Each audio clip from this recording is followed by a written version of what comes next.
आज पूर्णिया के रंगभूमि मैदान में महागठबंधन ने महारैली कर मिशन 2024 का शंखनाद किया। महागठबंधन के तमाम नेता एक एक करके संबोधन दे रहे थे और निशाने पर केंद्र की सरकार थी। मुख्यमंत्री नीतीश कुमार ने सफाई दी कि हमने चाहे जॉर्ज फर्नांडिस हो या फिर शरद यादव, किसी के साथ कोई गलत नहीं किया है। साथ ही नीतीश कुमार ने यह भी कहा कि आगामी 2024 में अगर कांग्रेस पार्टी नेतृत्व करती है और सभी विपक्ष पार्टी एक मंच पर आते हैं तो बीजेपी 100 से नीचे सिमट जाएगी, लेकिन अगर ऐसा नहीं हुआ तो बीजेपी को 2024 में हराना नामुमकिन है। इसके साथ तेजस्वी यादव ने भी मंच से नारा लगाया, देश बचाओ बीजेपी भगाओ। इसके अलावा वर्चुअल से जुड़े थे राजा सुप्रीमो लालू प्रसाद यादव। उन्होंने भी कहा कि अगर देश को बचाना है तो 2024 में बीजेपी को भगाना पड़ेगा। साथ ही मुख्यमंत्री ने यह भी कहा कि बिहार में महागठबंधन एकजुट है। मुख्यमंत्री नीतीश कुमार ने भरोसा दिया कि आपको कहीं जाने की जरूरत नहीं है। जो आपके साथ नहीं हुआ है, जो आपकी मांग नहीं मानी गई है, वो आगे मान ली जाएगी। कैमरामैन ऋषि के साथ सौरभ कुमार, पूर्णिया, न्यूज़ 24। बिहार में आज सियासत का शनिवार है। एक तरफ जहां पूर्णिया महागठबंधन की रैली है, वहीं दूसरी तरफ आज बीजेपी की तरफ से आज सहकारिता और गृह मंत्री अमित शाह ने वाल्मीकि नगर से 2024 के चुनाव का आगाज कर दिया है। और इसके लिए आज जिस तरीके से उन्होंने लौरिया में आज साफ तौर पे कह दिया, आते के साथ उन्होंने बिहार के लोगों से पूछा कि क्या आपको जंगल राज से मुक्ति चाहिए, और साथ ही उन्होंने एक बड़ा ऐलान ये कर दिया कि अब तक आया राम गया राम करने वाले नीतीश कुमार के लिए बीजेपी के रास्ते दरवाजे हर समय के लिए बंद है, अब दरवाजे बंद कर दिए गए हैं। इसके अलावा अमित शाह ने बिहार में शराबों से होने वाली मौत, कानून व्यवस्था की स्थिति और हो रहे घपले घोटालों की भी चिंता की। उन्होंने कहा कि बिहार में बेमेल गठबंधन चल रहा है, तेल और पानी का गठबंधन चल रहा है। जगह जगह आप देखिए कि इस तरीके से मंच बनाए गए हैं स्वागत के लिए, और लगातार बीजेपी के जो कार्यकर्ता हैं वो अभी से ही सड़कों पर उमड़ पड़े हैं। कैमरामैन सनी के साथ अमिताभ ओझा, पटना, न्यूज़ 24। छत्तीसगढ़ के नया रायपुर में कांग्रेस पार्टी का 85वां अधिवेशन का आज दूसरे दिन कांग्रेस पार्टी के अध्यक्ष मल्लिकार्जुन खड़गे और सोनिया गांधी ने सभा को संबोधित किया। सोनिया ने कहा कि केंद्र सरकार ने सभी स्वायत्त एजेंसियों पर कब्जा कर लिया है। कांग्रेस नेता ने कहा कि पीएम देश के लिए नहीं, अपने मित्रों के लिए सत्ता चला रहे हैं। सोनिया ने इसी के साथ राहुल गांधी की तारीफ भी की। छत्तीसगढ़ के नया रायपुर में चल रहे कांग्रेस के 85वां पूर्ण अधिवेशन में सोनिया गांधी ने मोदी सरकार पर जमकर निशाना साधा है। अधिवेशन के दूसरे दिन कांग्रेस नेता सोनिया ने कहा कि केंद्र सरकार और आरएसएस ने सभी स्वायत्त एजेंसियों पर कब्जा कर लिया है। कांग्रेस नेता ने कहा कि पीएम मोदी देश के लिए नहीं, अपने मित्रों के लिए सत्ता चला रहे हैं। सोनिया ने अपने भाषण में राहुल गांधी की जमकर तारीफ करते हुए कहा कि भारत जोड़ो यात्रा की कामयाबी इसका बड़ा उदाहरण है। रमन कुमार, रायपुर, न्यूज़ 24। प्रयागराज में हुए शूटआउट मामले में आज विधानसभा के भीतर मुख्यमंत्री योगी आदित्यनाथ और नेता प्रतिपक्ष अखिलेश यादव के बीच जमकर नोकझोंक हुई। दरअसल कल प्रयागराज में पूर्व बसपा विधायक राजू पाल की हत्या के मामले में मुख्य गवाह उमेश पाल की हत्या कर दी गई थी। उत्तर प्रदेश विधानसभा में उसी मुद्दे पर मुख्यमंत्री योगी आदित्यनाथ और नेता प्रतिपक्ष अखिलेश यादव के बीच जमकर बहस हुई। सदन में कार्रवाई के दौरान प्रयागराज शूटआउट मामले पर बयान दे रहे मुख्यमंत्री योगी ने मुलायम सिंह के बयान लड़कों से गलती हो जाती का है जिक्र किया, तो बीच में टोकते हुए अखिलेश यादव ने चिन्मयानंद को लेकर सवाल पूछ लिया। इससे आग बबूला हुए योगी आदित्यनाथ बोल पड़े कि जो अपने पिता का सम्मान नहीं कर पाए, उन्हें प्रदेश में सुरक्षा की बात करते हुए शर्म आनी चाहिए। इस दौरान योगी आदित्यनाथ ने मुलायम सिंह यादव के राज में मायावती के साथ हुए गेस्ट हाउस कांड का भी जिक्र किया। सदन में राज्यपाल के अभिभाषण पर चर्चा के दौरान सपा विधायकों ने जमकर हंगामा भी किया। मुख्यमंत्री योगी आदित्यनाथ ने अखिलेश यादव पर तंज कसते हुए ये भी कहा कि प्रयागराज की घटना का सरकार ने संज्ञान ले लिया है और इस घटना में कड़ी कार्रवाई की जाएगी। यही नहीं, योगी आदित्यनाथ ने ये भी कहा कि समाजवादी पार्टी की सरकार के दौरान अपराधियों को संरक्षण दिया जाता था। कैमरा पर्सन सचिन सैनी के साथ अशोक तिवारी, लखनऊ, न्यूज़ 24। उत्तर प्रदेश के प्रयागराज में गवाह उमेश पाल की हत्या पर सीएम योगी आदित्यनाथ ने उत्तर प्रदेश के विधानसभा से करारा जवाब दिया है। मुख्यमंत्री योगी आदित्यनाथ ने राज्यपाल के अभिभाषण पर करारा जवाब देते हुए कहा कि वो जीते जी उत्तर प्रदेश में माफियाओं को मिट्टी में मिला देंगे। समाजवादी पार्टी जिस तरह से माफियाओं को पहले संरक्षित करती है, पालती है, पोसती है और फिर कानून व्यवस्था का ठिकरा उत्तर प्रदेश की भाजपा सरकार पर फोड़ती है, और इसके पीछे सिर्फ और सिर्फ समाजवादी पार्टी ही जिम्मेवार है। सदन में अखिलेश यादव की मौजूदगी में सीएम योगी आदित्यनाथ लगातार उन तमाम राजनीतिक आरोपों प्रत्यारोपों का जवाब दे रहे थे जो हाल के दिन में उत्तर प्रदेश में योगी सरकार पर लगाए गए थे, जिस तरह से रामचरितमानस की प्रतियां जलाई गई और रामचरितमानस को लेकर विवाद पैदा किया गया, उस पर भी आज सीएम योगी आदित्यनाथ ने सदन से भरपूर जवाब दिया। योगी आदित्यनाथ ने भरे सदन में कहा कि उत्तर प्रदेश में काबा, उत्तर प्रदेश में बाबा बा। कैमरामैन नितिन के साथ ऋषिकेश कुमार, न्यूज़ 24 दिल्ली। शुक्रवार को एमसीडी सदन में स्टैंडिंग कमेटी के 6 सदस्यों के चुनाव परिणाम के समय एक बार फिर लोकतंत्र को शर्मसार करने वाली तस्वीरें सामने आई। आम आदमी पार्टी और बीजेपी के पार्षदों में जमकर हाथापाई हुई, मारपीट हुई। दोनों ही पक्षों ने एक दूसरे के खिलाफ पुलिस में शिकायत दर्ज की है। अब बीजेपी की मांग इस बात को लेकर है कि सोमवार को दोबारा चुनाव का हिस्सा बीजेपी नहीं बनेगी। वहीं डीएमसी एक्ट की धारा 490 का हवाला देते हुए बीजेपी ने निगम को भंग करने की मांग की है। वहीं आम आदमी पार्टी साफ कर चुकी है कि दिल्ली की मेयर शैली ओबरॉय ने सदन में साफ किया कि सोमवार को स्टैंडिंग कमेटी के 6 सदस्यों का चुनाव दोबारा होगा। हालांकि बीजेपी लगातार इस बात पर अडिग है कि टेक्निकल कमेटी की जो रिजल्ट है, जिसमें बीजेपी और आप दोनों को 3-3 सदस्यों पर जीत हासिल हो रही है, उसी को फाइनल रिजल्ट के तौर पे डिक्लेयर किया जाए। और अगर स्टैंडिंग कमेटी के 6 सदस्यों का चुनाव दोबारा कराने की बात की जाएगी तो बीजेपी न्यायालय का सहारा ले सकती है। यानी कि ये तस्वीर आज और कल की है या अगले 5 साल इसी तरह का हंगामा एमसीडी में भी देखने को मिलता रहेगा। कैमरामैन साहिल के साथ दिव्या अग्रवाल, दिल्ली, न्यूज़ 20। नागालैंड और मेघालय में होने वाले विधानसभा चुनाव के लिए प्रचार का दौर आज शाम 4 बजे थम गया। नागालैंड और मेघालय विधानसभा चुनाव के लिए प्रचार अभियान आज शाम 4 बजे खत्म हो गया। बता दें कि दोनों राज्य के 7 विधानसभा सीटों के लिए मतदान 27 फरवरी को होगा और मतों की गिनती 2 मार्च को होगा। प्रचार के अंतिम दिन दोनों चुनावी राज्यों में सभी राजनीतिक पार्टियों ने पूरी ताकत झोंक दी। को बता दें कि नागालैंड में विधानसभा कार्यकाल 12 मार्च और मेघालय में विधानसभा कार्यकाल 15 मार्च को खत्म होगा। आपको बता दें कि पिछले बार नागालैंड और मेघालय में भाजपा गठबंधन सरकार का हिस्सा रही है, मगर इस बार मेघालय में भाजपा अपने दम पर चुनाव लड़ रही है। तो वहीं नागालैंड में 20-40 के आंकड़े से एनडीपीपी के साथ मिलकर भाजपा चुनावी मैदान में है। Ganesh Paswan, news 24, Nagaland. OBC vote bank को साधने के लिए बीजेपी एक नए अभियान की शुरुआत करने जा रही है। बीजेपी 6 अप्रैल से 14 अप्रैल तक गांव-गांव चलो, घर-घर चलो नामक अभियान चलाएगी, जिसके जरिए बीजेपी 1 लाख गांवों और 10 लाख परिवारों तक पहुंचेगी। इस दौरान बीजेपी के कार्यकर्ता, तमाम केंद्रीय मंत्री, राज्यों में उनके मुख्यमंत्री, उप मुख्यमंत्री और तमाम मंत्री, और जहां सत्ता नहीं है वहां विपक्ष के नेता ओबीसी परिवारों के बीच पहुंचेंगे और केंद्र सरकार और राज्य सरकारों के द्वारा जो भी आरक्षण की सुविधा शिक्षण संस्थानों समेत तमाम जगहों पे ओबीसी वर्ग को दिया गया है और उनके लिए बजट में क्या क्या प्रावधान किए गए हैं, इन सभी चीज़ों की जानकारी देंगे। साथ में पर्चा भी एक-एक घर तक पहुंचेगा बीजेपी के कार्यकर्ताओं के द्वारा। तो ये 9 दिनों का जो कुल कार्यक्रम होगा, उसके जरिए बीजेपी के कार्यकर्ता 10 लाख ओबीसी परिवारों तक पहुंचेंगे और मुख्य तौर पर 160 जो कमजोर सीट है वहां पे बीजेपी के कार्यकर्ता ज्यादा जोर लगाएंगे। तो ओबीसी वोट बैंक एकजुट होकर बीजेपी के पाले में आए, इसी प्रयास के तहत ये बड़ा कार्यक्रम बीजेपी शुरू करने जा रही है। कैमरामैन जहांगीर के साथ कुमार गौरव, न्यूज़ 24, दिल्ली। अखिलेश यादव के संजय निषाद पर दिए गए बयान को लेकर निषाद पार्टी ने आज पैदल मार्च निकाला। दरअसल अखिलेश यादव ने निषाद पार्टी के अध्यक्ष संजय निषाद को छुटभैया नेता कहा था, जिस पर संजय निषाद ने नाराजगी जताई थी। आज पार्टी के निर्देश पर निषाद पार्टी के नेताओं और कार्यकर्ताओं विधायकों ने एक विक्रमादित्य मार्ग से जीपीओ तक पैदल मार्च निकालकर अखिलेश यादव का विरोध किया। पैदल मार्च सपा कार्यालय से होते हुए अखिलेश यादव के घर के सामने से निकला। इस दौरान पार्टी नेताओं ने सपा विरोधी नारेबाजी भी की। दरअसल पार्टी का कहना है कि संजय निषाद जी पार्टी के एक अध्यक्ष हैं और मंत्री भी हैं, उनके खिलाफ ऐसे बयान अशोभनीय हैं। निषाद पार्टी का कहना है कि अखिलेश यादव अपना बयान वापस लें और संजय निषाद से माफी मांगे। कैमरा पर्सन सचिन सैनी के साथ मनोज पांडे, लखनऊ, न्यूज़ 24। उद्धव गुट ने मुख्यमंत्री एकनाथ शिंदे के नेतृत्व वाली शिवसेना के खिलाफ मोर्चा खोल दिया है। उद्धव गुट आज से पूरे राज्य भर में शिव गर्जना संवाद अभियान की शुरुआत करने जा रही है। यह कार्यक्रम 3 मार्च तक चलेगा। इस अभियान के जरिए उद्धव गुट के नेता, विधायक, उपनेता, पूर्व विधायक, सांसद, महिला और युवा मोर्चा के जो तमाम नेता और पदाधिकारीगण हैं वो लोगों से संवाद स्थापित करेंगे।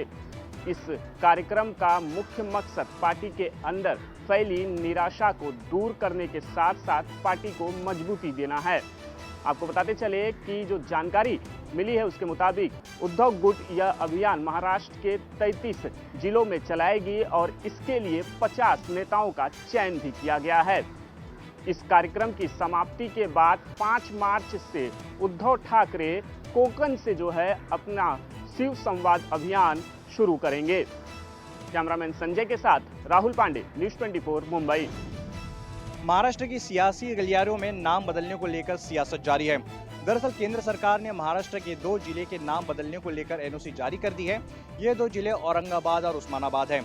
औरंगाबाद का नाम मुगल शासक औरंगजेब के नाम पर था, अब इसका नाम छत्रपति शिवाजी महाराज के बेटे संभाजी राजे के नाम पर होगा। तो वहीं उस्मानाबाद का नाम जो कि हैदराबाद के निजाम पर था, अब इसका नाम धाराशिव होगा। धाराशिव उस्मानाबाद के पास ही एक गुफा का नाम भी है। इन दोनों जिलों के नाम को लेकर महाराष्ट्र में काफी लंबे समय से सियासत जारी थी। इन दोनों जिलों के नाम को लेकर बदलने का काफी लंबे समय से मांग जारी की थी। अब जब नाम बदली हो चुके हैं तब भी सियासत जारी है। बीजेपी ने कहा कि उद्धव ठाकरे 2.5 साल तक पावर में थे और आखिरी दिन ही ये फैसला क्यों लिया। तो वहीं एमआईएम जैसी पार्टी भी है जो नाम बदली होने का विरोध कर रही है और कह रही कि उनका विरोध जारी रहेगा। नाम बदलने से अच्छा वहां पर काफी मूलभूत सुविधा का अभाव है दोनों जिलों में, यदि सरकार उस पर काम करती तो ज्यादा अच्छा होता। इन दोनों जिलों नाम बदलने के बाद एक और तीसरा जिला है महाराष्ट्र का अहमदनगर, उसके भी नाम बदलने की मांग उठ खड़ी हो चुकी है। कैमरा पर्सन दिलीप अवरे के साथ अंकुश जायसवाल, न्यूज़ 24 मुंबई। पश्चिम बंगाल में भारी संख्या में बम मिलने से पुलिस प्रशासन के भी नींद उड़ चुके हैं। लगातार पश्चिम बंगाल का नदिया जिला हो, रानाघाट हो, उत्तर 24 परगना हो या भाटपाड़ा हो, वही दक्षिण 24 परगना हो या मेदिनीपुर हो, अब झाड़ग्राम में इतनी भारी संख्या में बमों का मिलना वाकई प्रशासन के लिए कड़ी चुनौतियों का मुकाबला करना पड़ रहा है। जिस तरह से लोगों का आरोप है कि लगातार पश्चिम बंगाल के हर जिलों में बम बरामद होता है और जिस तरह से 2023 में पंचायत चुनाव है और 2024 में लोकसभा चुनाव है और इतनी भारी संख्या में बम मिलना वाकई प्रशासन के लिए चुनौती बना हुआ है। तो वही लोगों का कहना है कि जिस तरह से बम मिलता है, छोटे बच्चे इसे बॉल समझकर खेलते हैं और ये ब्लास्ट कर जाता है, जिसके वजह से पश्चिम बंगाल में कई बच्चों की मौत हो चुकी है। अब झाड़ग्राम में इतनी भारी संख्या में बम मिलना वाकई गांव के लोग दहशत में हैं। इनका कहना है कि पुलिस प्रशासन इन बम बनाने वाले लोगों पे कार्रवाई नहीं करती है तो पंचायत चुनाव में इसका बहुत बड़ा असर पड़ेगा। कैमरामैन विनोद के साथ मनोज पांडे, न्यूज़ 24 कोलकाता। भारतीय सेना की पूर्वी कमांड की ताकत में एक बड़ा इजाफा हुआ है। आपको बता दें कि भारतीय सेना के लिए बनाई गई पहली मिसाइल मरसम, जो कि सतत से हवा में मार करती है, उसे ईस्टर्न कमांड में शामिल कर लिया गया है। जानकारी के मुताबिक मरसम वेपन सिस्टम को डीआरडीओ ने स्वदेशी रूप से विकसित किया है। मरसम मिसाइल सिस्टम को अब्राहा हथियार प्रणाली के नाम से भी जाना जाता है। इसे डीआरडीओ ने इजरायली एरोस्पेस इंडस्ट्री से मिलकर बनाया है। इसे आत्मनिर्भर भारत की दिशा में एक निर्णायक कदम बताया जा रहा है। प्रशिक्षण के दौरान मिसाइल ने पूरी सटीकता के साथ टारगेट को कुछ ही मिनट में ध्वस्त कर दिया था। मरसम की रेंज आधा किलोमीटर से लेकर 100 किलोमीटर तक है। एक बार छोड़े जाने के बाद यह आसमान में सीधे 16 किलोमीटर लक्ष्य को गिरा सकती है। यह बैलिस्टिक मिसाइल, लड़ाकू मिसाइल, साथ ही फाइटर जेट को भी सतत से हवा में मार कर गिरा सकती है। यानी इसे अभी ईस्टर्न कमांड में शामिल किया गया है। इसके बाद जो है वेस्ट कमांड में भी इस मिसाइल को शामिल किया जाएगा। कैमरा पर्सन अविनाश के साथ पवन मिश्रा, न्यूज़ 24 दिल्ली। जम्मू कश्मीर के कठुआ जिले के बसोली में अब लोगों के घरों में दरारें आ रही हैं। जमीन फट रही है, दीवारें दरक रही हैं। लोग बेहद ज्यादा खौफजदा हैं। लोगों को इस बात का डर सता रहा है कहीं उनको भी अपने घरों से बेघर ना होना पड़े। इससे पहले हमने देखा था कि उत्तराखंड के जोशीमठ में लोगों को अपने घरों से बेघर होना पड़ा था और ये जम्मू कश्मीर की चौथी घटना है जिस जगह पर लोगों के घरों में दरारें आई हैं। इससे पहले हमने देखा था कि जम्मू कश्मीर के डोडा जिले के ठाठरी के नई बस्ती इलाके में कुछ घर जमींदोज हुए थे और कुछ घरों में इतनी ज्यादा दरारें आई थी कि लोगों को अपने घरों से बेघर होना पड़ा था। और रामबन जिले के रमसू और गुल संगंदाल के दुक्सर दलवा इलाके में भी लोगों को अपने घरों से बेघर होना पड़ा था क्योंकि उनके घर भी जमींदोज हुए थे। एक बार फिर वही तस्वीरें जम्मू कश्मीर के कठुआ जिले के बसोली से देखने को मिल रही हैं, जिस जगह पर लोगों के घरों में लगातार दरारें आ रही हैं। मौके पर जियोलॉजिकल सर्वे ऑफ इंडिया की टीम मौके पर है ताकि पता चल सके कि आखिर क्या वजह है कि लोगों के घरों में भी अब दरारें आना शुरू हो चुकी हैं। कैमरामैन पवन के साथ पंकज शर्मा, न्यूज़ 24 जम्मू। अमरनाथ यात्रा 2023 को लेकर जम्मू कश्मीर में चीफ सेक्रेटरी द्वारा सभी विभागों के साथ एक बड़ी उच्च स्तर की बैठक की गई, जिस दौरान सभी विभागों को अमरनाथ यात्रा से जुड़ी तैयारियों को जल्द से जल्द शुरू करने के आदेश दे दिए गए, ताकि समय रहते अमरनाथ यात्रा से जुड़ी सभी तैयारियां पूरी हो सके और 3 महीने बाद जो अमरनाथ यात्रा शुरू होने वाली है उस समय यात्रियों को किसी भी तरह की कोई असुविधा का सामना न करना पड़े। और ये अमरनाथ यात्रा के लिए बनाने वाले बेस कैंप्स के समय एनडीआरएफ और दूसरी एजेंसियों के साथ तालमेल किया जाए, ताकि केवल उन्हीं जगहों पर बेस कैंप्स एस्टैब्लिश हो जहां पर लैंडस्लाइडिंग और तूफानों का खतरा काफी कम रहे और इस यात्रा के दौरान इस वर्ष किसी भी तरह की कोई हानि न हो। इसको लेकर जो है सारे दिशा निर्देश दिए गए और यात्रा से संबंधित तैयारियां सभी पूरी तरह से यात्रा शुरू होने से पहले पूरी की जा सके। कैमरामैन मुजम्मिल रशीद के साथ आसिफ साहब, श्रीनगर, न्यूज़ 24। राजस्थान में एक बार फिर से इंटरनेट बंद होगा, क्योंकि राजस्थान सरकार द्वारा शिक्षक भर्ती परीक्षा कराई जा रही है। 48,000 पदों के लिए यह पूरी शिक्षक भर्ती परीक्षा है, जो कि राजस्थान के 11 जिलों में आयोजित होनी है। ऐसे में जो जिला प्रमुख है, कर्मचारी चयन बोर्ड है, उसने राजस्थान के मुख्य सचिव को लिखा था कि इंटरनेट सेवाएं को बंद कर दिया जाए, ताकि परीक्षा के पर्चे लीक ना हो परीक्षा से पहले ही। क्योंकि अब तक देखा गया कि पिछले 4 सालों में जितनी भी सरकारी भर्ती परीक्षा हुई है, उनके पर्चे परीक्षा से पहले ही लीक होते रहे हैं। जम्मू कश्मीर के बाद राजस्थान देश का ऐसा दूसरा राज्य है जहां पर सबसे ज़्यादा इंटरनेट सेवाओं को बंद कर दिया जाता है। फिलहाल तो यही देखना होगा कि इंटरनेट सेवाओं को एक बार फिर से बंद करने के कारण आम लोगों को तो परेशानी होगी, लेकिन क्या सरकार इन भर्ती परीक्षाओं को पूरी पारदर्शिता के साथ करवा पाती है या नहीं। कैमरामैन विजय सिंह के साथ श्रीवत्सन, जयपुर, न्यूज़ 24। मध्य प्रदेश के सीधी में 3 बसों और एक ट्रक की जबरदस्त टक्कर में जो हादसा हुआ, उसके बाद मरने वालों की संख्या लगातार बढ़ती जा रही है। इस हादसे में अब तक जानकारी मिल रही है कि 14 लोगों की मौत हो चुकी है, जबकि करीब 30 से ज्यादा लोग अभी भी घायल बताए जा रहे हैं और ये आंकड़ा धीरे धीरे बढ़ता जा रहा है। आधिकारिक तौर पर भी अब तक इस बात में स्पष्ट नहीं हो पाया है कि और कितने लोगों की अभी तक इसमें मौत हो चुकी है। आपको बता दें कि शुक्रवार को केंद्रीय गृह मंत्री अमित शाह का एक बड़ा कार्यक्रम सतना में रखा था, जो कि कोल जनजातीय महाकुंभ की सभा थी, जहां पर बड़ी संख्या में जो लोग हैं बसों से यहां सभा में पहुंचे थे। इसके बाद जब घर वापसी कर रहे थे तो शुक्रवार को रात 9 बजे के आसपास ये एक बड़ा हादसा हुआ। लेकिन इस बड़े हादसे को लेकर बड़ा सवाल ये उठ रहा है कि इस तरह के जो हादसे लगातार होते जा रहे हैं और कहीं ना कहीं इस सवाल के साथ ये भी है कि इस हादसे में जो मरने वालों की संख्या का आंकड़ा भी धीरे धीरे बढ़ता जा रहा है। कैमरा पर्सन कमलेश व्यास के साथ श्रीवास्तव, न्यूज़ 24, मध्य प्रदेश। मॉल में दिखा शेर, व्यापारियों में फैली दहशत। गुजरात के सौराष्ट्र में गिर के आसपास कई बार शेर सड़कों पर और रिहायशी इलाकों में नजर आते हैं। आसपास के गांव में भी कई बार शेरों को शिकार करते हुए देखा गया है, लेकिन अब की बार जो तस्वीर आई है वो बेहद डराने वाली है। अमरेली के राजूला में एक सीसीटीवी की तस्वीरों ने वहां के व्यापारियों में दहशत फैला दी है। राजूला के कुवाया में कॉलोनी के करीब एक शॉपिंग मॉल में बब्बर शेर घूमता हुआ नजर आ रहा है। गनीमत यह थी कि रात का वक्त होने के चलते तमाम दुकानें बंद थी और कोई भी वहां मौजूद नहीं था। गौरतलब है कि गुजरात में एशियाटिक शेरों की सबसे ज्यादा बस्ती है। एक सूचना के मुताबिक करीबन 700 के आसपास एशियाटिक शेर गुजरात के जंगलों में बसते हैं, लेकिन शेरों की बढ़ती संख्या के साथ साथ अब उनके लिए जंगल छोटा पड़ने लगा है और इसीलिए अक्सर शेर जंगल छोड़कर शिकार की तलाश में आसपास के रिहायशी इलाकों तक पहुंच जाते हैं। कैमरामैन प्रभात के साथ भूपेंद्र सिंह, अहमदाबाद, न्यूज़ 24। टीवी इतिहास में पहली बार आज हम आपको दिखाने जा रहे हैं जम्मू कश्मीर पुलिस के स्पेशल 22 कमांडो को। ये है क्राइसिस रेस्पॉन्स टीम के कमांडो, जो पलक झपकते ही बनते हैं दुश्मन का काल। ये वो कमांडो हैं जिन्हें भारतीय सेना के पैरा कमांडो की तर्ज पर ट्रेनिंग दी गई है। ये आप देखिए घने जंगलों के बीचों बीच कैसे ये आतंकियों की तलाश में कॉर्डन एंड सर्च ऑपरेशन चलाते हैं।